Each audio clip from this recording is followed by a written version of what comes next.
en tant que journaliste, j'aimerais vraiment pouvoir croire que cette prise de conscience et tous ces événements, toutes ces initiatives isolées pour débunker les fake news, comme on dit, c'est-à-dire essayer de leur donner des arguments contraires, je voudrais croire que ça a une influence et que ça limite la propagation de fake news.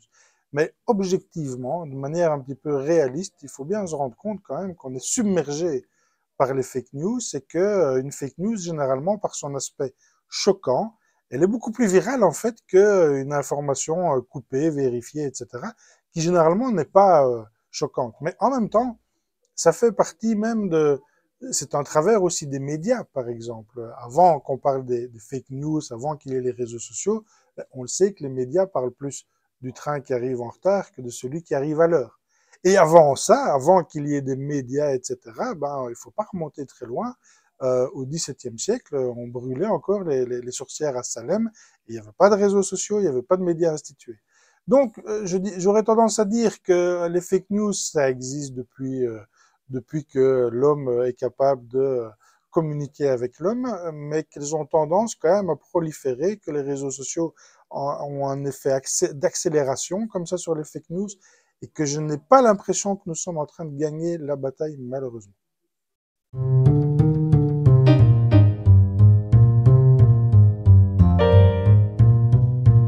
Alors, les réseaux sociaux sont conscientisés, vraiment, j'ai l'impression qu'ils font vraiment attention. Et quand je dis réseaux sociaux, c'est d'une manière générale les GAFAM. Je parle aussi, par exemple, de Google, etc. Et aujourd'hui, de sociétés comme OpenAI qui ont lancé ChatGPT, font vraiment attention à ça, c'est-à-dire d'avoir des informations vérifiées ou en tout cas des mécanismes correctifs qui permettent que les informations fausses ou haineuses soient freinées dans leur propagation. Malheureusement, de nouveau, malheureusement, les derniers développements de géopolitique montrent par exemple que une plateforme comme X, qui est détenue par Elon Musk, qui est le grand copain de Donald Trump, je pense qu'il va s'affranchir encore dans une étape supplémentaire de toute vraisemblance, de toute même semblant de crédibilité. D'ailleurs, il le dit maintenant aux followers, aux membres du réseau X, anciennement Twitter, il dit You are the media, c'est vous maintenant le média, on s'en fout des médias traditionnels, on s'en fout des gardiens du temple comme The New York Times qui font des enquêtes fouillées, etc. Maintenant, c'est vous le média, lâchez-vous, racontez n'importe quoi. On ne va pas vers un sens de responsabilisation des réseaux sociaux. En Europe, on a la chance d'avoir quand même une législation parmi les plus contraignantes et les plus responsabilisantes au monde, mais je vois bien que dans d'autres parties du monde, ils essayent d'avoir aussi ce genre de législation. À un moment, la Californie, il n'y a pas longtemps, a failli adopter une législation du même genre. Ça a été extrêmement compliqué. D'ailleurs, le gouverneur l'a abrogé. L'Australie se bat avec Elon Musk et avec Google pour essayer aussi de freiner la propagation des fake news, et ils sont en train de perdre des batailles juridiques, des batailles médiatiques, etc. Donc c'est de nouveau pas quelque chose sur lequel je serais très optimiste.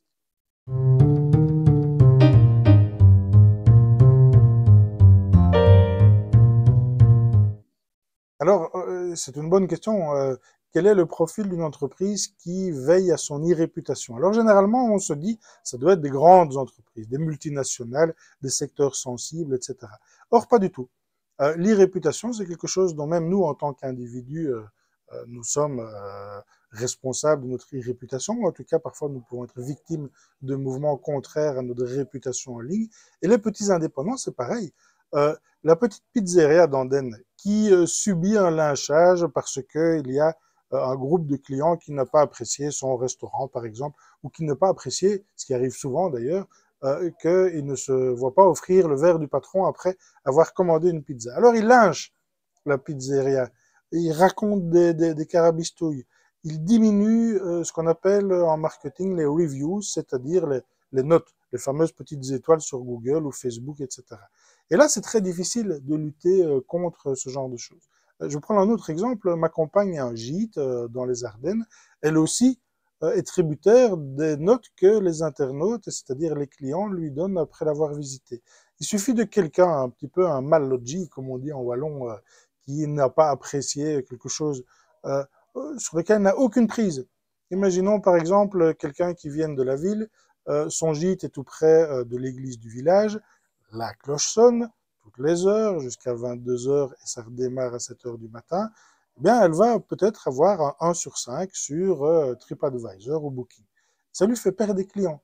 Et donc, c'est là que des personnes comme moi entrent en jeu, c'est-à-dire qu'on essaye de voir comment on peut récupérer une bonne réputation. Et généralement, il faut être proactif. Il ne faut pas attendre que son e-réputation soit abîmée. Il faut généralement déjà la construire avant. Et alors, là, à ce moment-là, euh, un commentaire négatif, une review négative auront peu d'impact. Par contre, si vous ne travaillez pas votre e-réputation à l'avance, eh bien, il suffit de 2 ou 3 commentaires litigieux pour démolir votre e-réputation.